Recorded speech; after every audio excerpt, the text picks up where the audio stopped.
بھی پڑیں گی۔ کسی مرتبے تک پہنچنے کے لیے تمہیں پھر تکلیفوں کی راہ اختیار کرنی پڑے گی۔ تم کون ہوتے ہو؟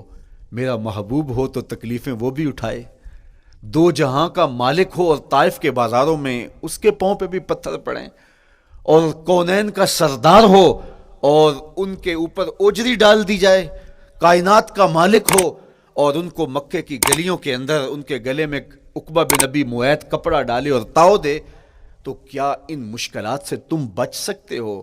جب تم کسی منزل تک پہنچنا چاہتے ہو تو پھر یہ حوالے ماضی کے دیکھ لو، 3 قسمیں کر کے اس حقیقت کو بیان کیا کہ ابراہیم علیہ السلام کے وجود کو دیکھ لو، حضرت مصطفیٰ کریم علیہ السلام کی ذات ستودہ صفات کو دیکھ لو، اور مکے کی گلیوں میں صحابہ کے ساتھ جو ظلم اور جبر ہوئے اور انہوں نے جو مصیبتیں اور مشقتیں کاٹی وہ ساری دیکھ لو۔ تو 3 قسمیں کھا کر کے کہا کہ بے شک انسان مشقتوں میں رہتا پیدا کیا گیا ہے۔ اس لیے قافلہ انسانی کے وہ افراد جو کسی منزل کے متلاشی ہوتے ہیں، جو جستجو کی زندگی بسر کر رہے ہوتے ہیں، ان کو پھر مشکلات سے گزرنا پڑتا ہے اور حالات کی تلخیاں ان کو گوارا کرنا پڑتا ہے، کشاکش حیات سے ان کو ٹکرانا پڑتا ہے، اور ان کو آگے بڑھنے کے لیے ان کو تکلیفوں سے گزر کر کے، جان گسل مراحل سے گزر کر کے پھر منزل کی طرف عازم سفر ہونا پڑتا ہے۔ کیا میں نے اس خاکدان سے کنارہ، جہاں رزق کا نام ہے آب و دانہ، پلٹنا جھپٹنا جھپٹ کر پلٹنا، لہو گرم رکھنے کا ہے ایک بہانہ، پرندوں کی دنیا کا درویش ہوں میں کہ شاہی بناتا نہیں آشیانہ۔ تو زندگی مشکل مراحل سے گزر جانے کا نام ہے۔ اقبال نے کہا تھا ہے شباب اپنے لہو کی آگ میں جلنے کا نام۔ یہ زندگی آسان نہیں ہے، یہ حالات کی تلخیوں کا مقابلہ کرنے کا نام ہے، یہ ضبط نفس کا نام ہے، یہ اپنے من کی تربیت کا نام ہے۔ حضرت امام راضی آیت کریمہ کے تحت لکھتے ہیں کہ جب بچہ شکم مادر میں ہوتا ہے تو وہ 3 پردوں میں ہوتا ہے، ایک جھلی کا پردہ، ایک رحم مادر کا پردہ اور ایک پیٹ کا پردہ۔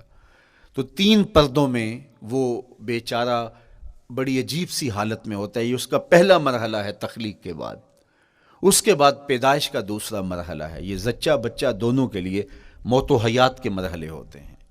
اس کے بعد وہ پیدا ہوا، اس دنیا پہ آیا، تو اس کی مشکل کیا ہے؟ زبان ہے بولنا نہیں جانتا، دیکھتا ہے پہچان نہیں سکتا، سنتا ہے سمجھ نہیں سکتا، ہاتھ ہیں پکڑ نہیں سکتا، ٹانگیں ہیں چل نہیں سکتا۔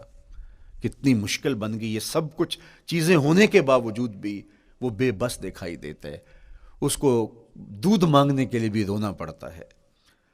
تو یہ ایک مرحلہ تھا۔ پھر آہستہ آہستہ اس نے بولنا سیکھا، ایک ایک حرف کر کے، لفظ لفظ جوڑ کے وہ جملے مکمل کرتا رہا۔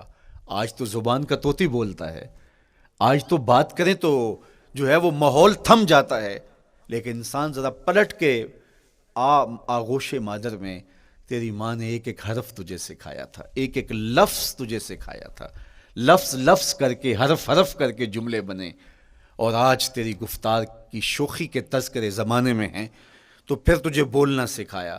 تو چل نہیں سکتا تھا، آج تیری جو ہے وہ جولانیاں دیکھنے والی ہیں، تیری رفتار کو کوئی چھو نہیں سکتا ہے، تیری آنکھوں کی بجلیاں آج عقابوں سے بڑھ کر ہیں، آج تیرے کانوں کے اندر نغموں کا جہاں آباد ہے، آج تیرے ہاتھوں کی گرفت کہ آگے شیر غراں بھی ہو تو وہ بھی بے بس ہو جاتا ہے، لیکن دیکھ تو کتنا مجبور تھا۔ اچھا چلو وہاں سے آگے آئے، پھر زندگی کو سیکھنا پڑتا ہے، آداب سیکھنے پڑتے ہیں، کس سے کیا بات کرنی ہے سیکھنا پڑتا ہے، آگے بڑھے، جوانی کی دہلیز پہ پہنچے۔